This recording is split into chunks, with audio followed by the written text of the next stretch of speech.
मैं कह सकता हूँ कि मौलाना नसीरुद्दीन सवाती साहब के बड़े भाई का इंतकाल हुआ था गुज़िश्ता दिनों। उनसे ताज़ियत के लिए मैं हाजिर हुआ हूँ। अल्लाह ताला उनको गरीक़ रहमत फरमाए, दर्जात बुलंद फरमाए। बाकी आप हाल अहवाल करें। बड़ा हॉट टॉपिक यही है आईनी तरह और ये बड़ा हर किसी के ज़हनों में यही है कि और आप खासतौर पे जमीयतुल उलमा वो पार्टी है जो अगर चाहे तो वो मंजूर हो सकती है, अगर ना चाहे तो ना मंजूर हो। बेचारे बिल्कुल आप ये हर पार्टी में मजबूर हो गई आपकी ईमान हासिल करने के लिए। लेकिन हम ये देख रहे हैं कि कामरान मुर्तज़ा के जो स्टेटमेंट के बाद कुछ तल्खियाँ आ गई है बीच में, तो वो उन्होंने मौलाना की इजाज़त से ही जो बिलावल के बारे में कहा था या फिर कोई उनकी अपनी ज़ाती राय थी? बिस्मिल्लाहिर्रहमानिर्रहीम।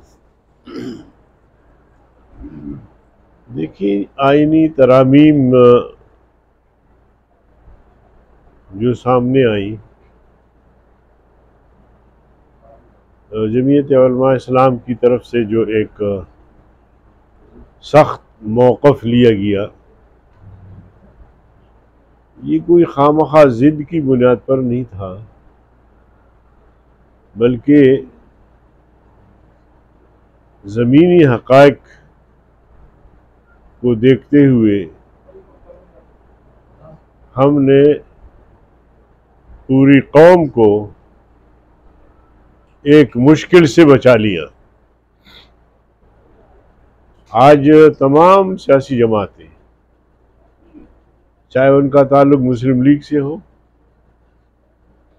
या पीपल्स पार्टी से हो या पीटीआई से हो या किसी मजहबी तबके से ताल्लुक हो, सब मौलाना फजल रहमान साहब को दाद तहसीन दे रहे हैं कि आपने मुल्क को, इस कौम को एक ख़तरनाक आईनी तरमीम से बचा लिया। आइन एक मीसा के मिल्ली है। आइन कोई कुरान नहीं है कि उसमें कोई तरमीम नहीं हो सकती। माजी में भी होती रही है और अब भी होने हैं, आइंदा भी होंगे, मगर कोई ऐसी तरमीम जो बुनियादी हुकूक से टकराता हो, बुनियादी हुकूक के मनाफी हो, आइन के मनाफी हो, जिस आइन पर पूरी कौम का इत्तिफाक है, चाहे वो सेकुलर हो, चाहे वो मजहबी हो, चाहे वो नेशनलिस्ट हो, सबका इत्तिफाक है। आइन जब बन रहा था तो उस पर तमाम सियासी जमातों के कायदीन की दस्तखत है। तो इस आइन को ऐसे बच्चों का खिलौना न बनाएं, बल्कि आइन में अगर तरमीम हो तो उसमें आइनी तकाज़े भी पूरे हों। तो इसलिए हमने इस पर एक्शन लिया और हमने कहा कि ऐसी तरमीम जो इंसानी हकूक़ के मनाफी हो, कम अज़ कम जमीयत उलमा इस्लाम उसका हिस्सा नहीं बन सकती। जी, मतलब दूसरी बात ये कि आजकल की अगर बात करें तो हालात अमन अमान के नहायत ही खराब है और उसके गवर्नर केपी भी बरमला कल उन्होंने इज़हार किया कि गवर्नर राज को आइनी ऑप्शन है, लेकिन फौज जो है वो अगर एक दिन के लिए निकल जाए और ऑपरेशन अगर बंद कर दे तो खैबर पख्तूनख्वा अफगानिस्तान का हिस्सा बन जाएगा। इस हद तक वो इज़हार कर रहे हैं कि फौज के बगैर वहाँ एक दिन भी खैबर पख्तूनख्वा हुकूमत नहीं चल सकती और ना कि वहाँ मामला चल सकते। तो क्या वाकई में हालात इस हद तक खराब हो चुके हैं वहाँ के? देखिए, हम तो यही रोना रो रहे हैं ना कि 2018 या 2024 के जो इंतखाबात हुए वो जाली थे और उन इंतखाबात के नतीजे में कोई मुस्तहकम हुकूमत नहीं आ सकी। अब भी सूरत हाल यह है कि पूरे मुल्क में हुकूमत की रिट नहीं है। आपके सिंध में आप देखें, कच्चे का इलाका एक छोटा सा इलाका है, आए रोज लोगों को उठाकर ले जाते हैं पक्के इलाके से, मनमानी भत्ते तलब करते हैं, फिर छोड़ देते हैं, किसी को कत्ल भी कर देते हैं। पूरी हुकूमत सिंध, रेंजर्स उनके साथ, फौज उनके साथ। अब जब डाकू से पूछा जाता है तो वो कहते हैं कि जी हम यहाँ इतने बड़े असला कहाँ से ला सकते थे, हमें तो भाई लोगों ने दिया है। अभी आप बताएं कि जिनसे हम अमन अमान की उम्मीद रखे हुए हैं, अगर खुदा ना खास्ता वो इस तरह का धंधा करते हैं तो फिर अमन कैसे कायम होगा। बलूचिस्तान और खैबर पख्तूनख्वा ये इंतहाई हसास इलाके हैं और यहाँ हालात इंतहाई खराब हैं और कहीं भी हुकूमत की रिट दिखाई नहीं देती। बलूचिस्तान में दो नौजवान अगर सड़क पे आते हैं, पूरी कौमी शाहरा को बंद कर देते हैं, तो कोई रोकने वाला नहीं। बलूचिस्तान के हालात इस नहज पर कैसे पहुंचे, हुक्मरानों को अपने गिरेबान में झांक के देखना चाहिए कि क्या में पाकिस्तान से लेकर अब तक वहां के लोग अपने हुकूक की बात करते हैं, साहिल वसाइल की बात करते हैं, तो उनको मुतमईन करने के बजाय ताकत के जोर पे उनको दबाने की कोशिश की जाती है। तो ये सिलसिला फिर कब तक रहेगा? जाहिर है फिर रद्द-ए-अमल तो होगा। मुज़ाहमती ग्रुप्स सामने आ गए हैं, उनकी सियासत से कोई इत्तिफाक करे या न करे, लेकिन ज़मीनी हक़ाइक़ ये है कि बलूचिस्तान के जो वसाइल हैं विफाक ने उन पर कब्जा किया हुआ है। आईनी तौर पर जो उनका शेयर बनता है वो भी नहीं दे रहे, और यही हाल है खैबर पख्तूनख्वा का। अब तो बलूचिस्तान में भी आज़ादी के नारे लग रहे हैं, खैबर पख्तूनख्वा के इलाकों में भी अब ये कहा जा रहा है कि हम इस सूरत में, इस कैफियत में हम पाकिस्तान के साथ कब तक चल सकेंगे। अब ज़मीनी हक़ाइक़ तो यही है, ताकत के बलबूते पर मसाइल हल होते तो बांग्लादेश अलग ना होता। मफाहमत, मुज़ाकिरात, डायलॉग बुनियादी तौर पर इस तरह कर करा के मसाइल हल किए जा सकते हैं, मगर उस तरफ ये जाने के लिए तैयार नहीं है। ये ऑपरेशन इलाज ही समझते हैं और ऑपरेशन से, मुसलसल ऑपरेशन से ये सूरत हाल बनी है और इसी तरह ताकत का इस्तेमाल किया जाएगा तो हालात मज़ीद ख़राब होंगे। और मैं समझता हूँ कि ताकत के ज़रिए जवान ख़वातीन अब वो ताकत इस्तेमाल होगा तो मज़ीद खराबियाँ पैदा होंगी। इसलिए जो मुतालिबात रखे जा रहे हैं खैबर पख्तूनख्वा के हवाले से या बलूचिस्तान के हवाले से, वो संजीदा मुतालिबात है। उन मुतालिबात को, उन तजावीज़ को देखा जाए और मसले की हल की तरफ कोशिश की जाए। जी सर, इन हालात में पाकिस्तान के अगले 5 साल आप क्या मिल आपके करीब तो समंदर है, हमारे यहाँ रेगिस्तान और सहराए हैं, बाकी कोई अच्छी चीज तो दिखाई नहीं दे रही।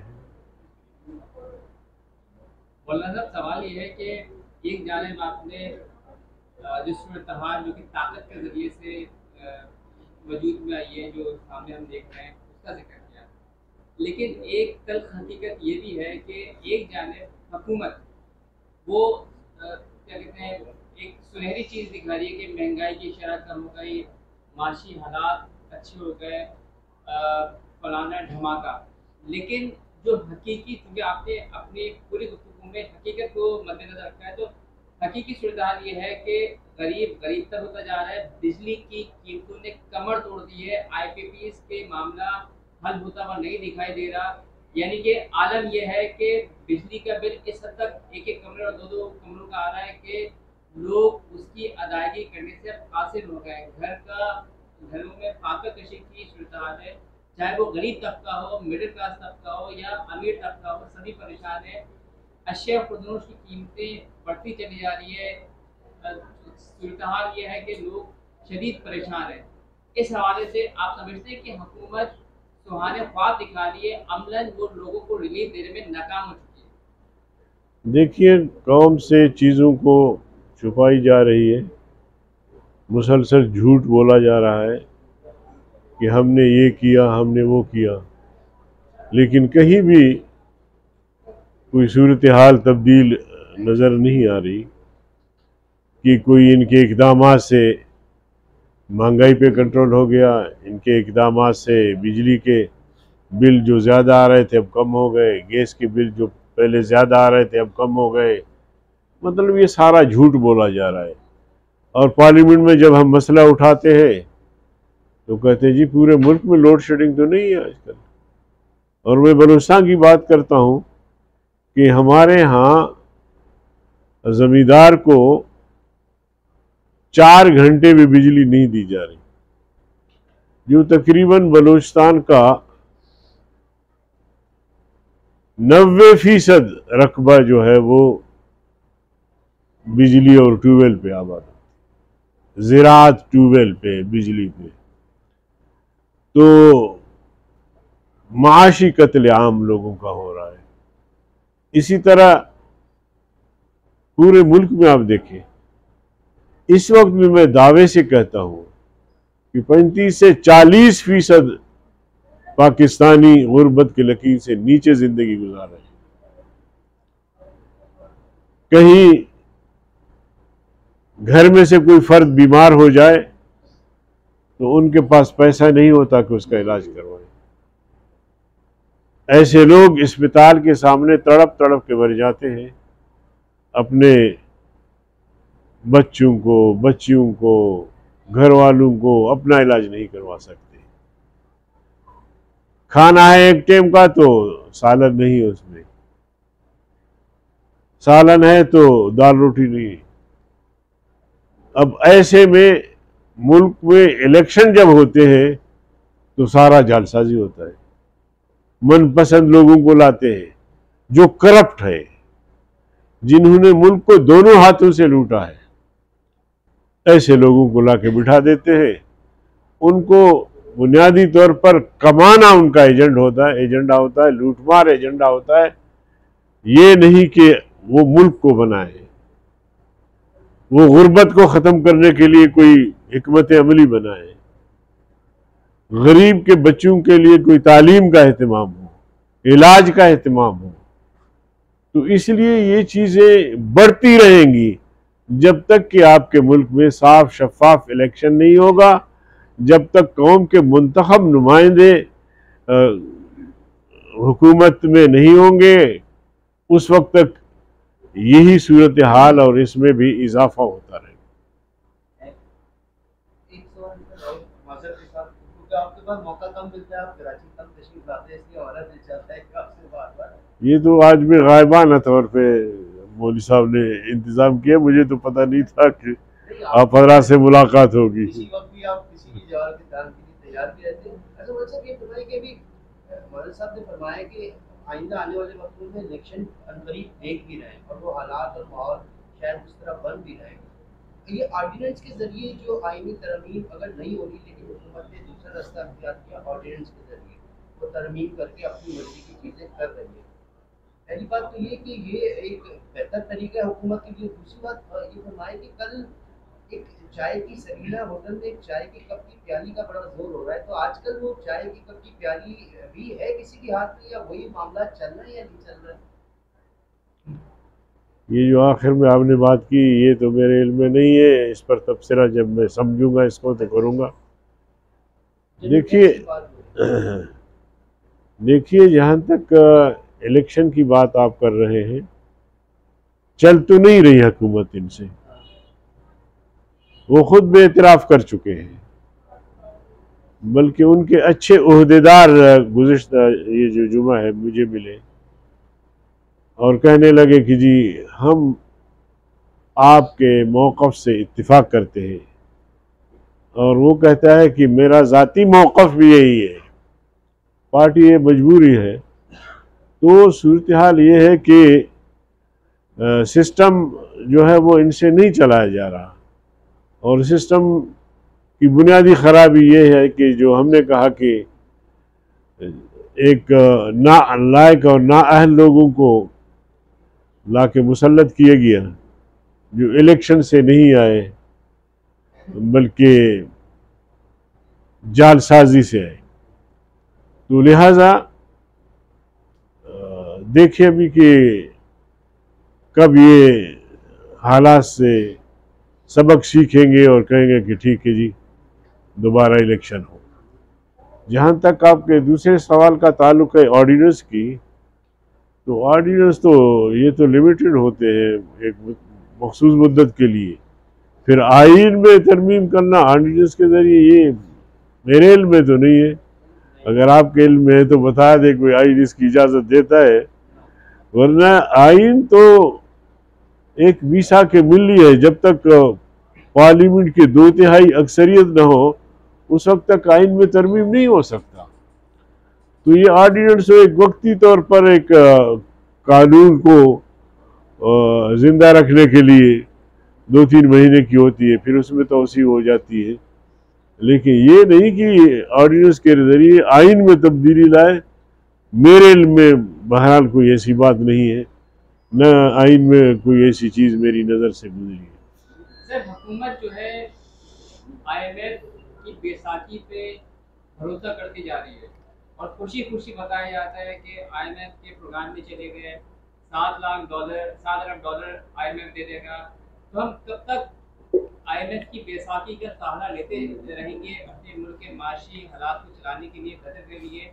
और दूसरी चीज़ है कि हुकूमत क्यों अपने शाही अखराजात कम नहीं करती, जो ब्यूरोक्रेट्स हैं, जो MNAs हैं या फिर जो शख्सियात हैं, उनके जो मराद क्यों नहीं ख़त्म की जाती? क्योंकि इस वक्त मुल्क नाजुक दौर से गुजर रहा है, $1-1 अरब की हुकूमत को ज़रूरत है, उसके लिए हुकूमत जो है वो मांगती भी है।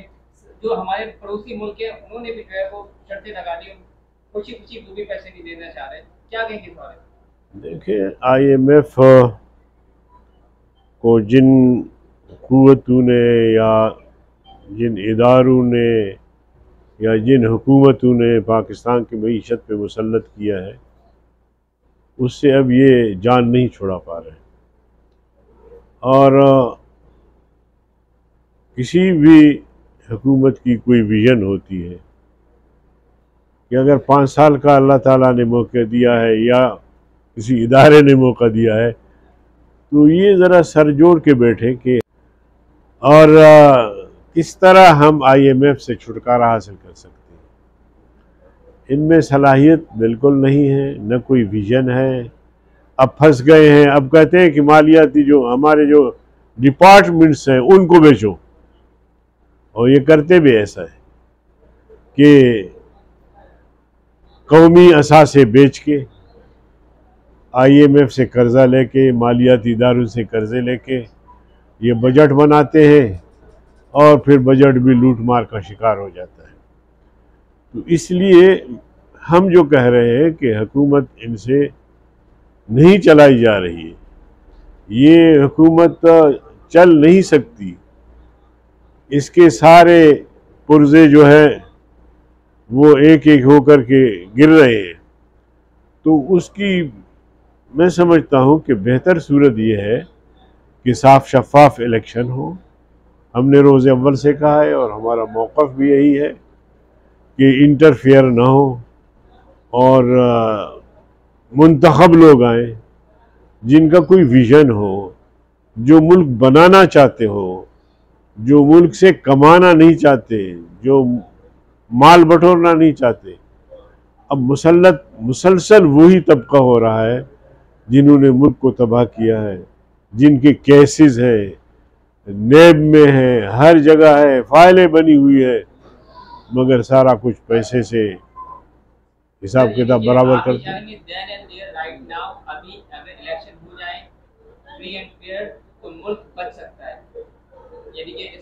देखिए, मुल्क की बेहतरी के लिए, सिस्टम की बेहतरी के लिए हम ये कह रहे हैं कि इलेक्शन हो, फौरी तौर पर इलेक्शन हो।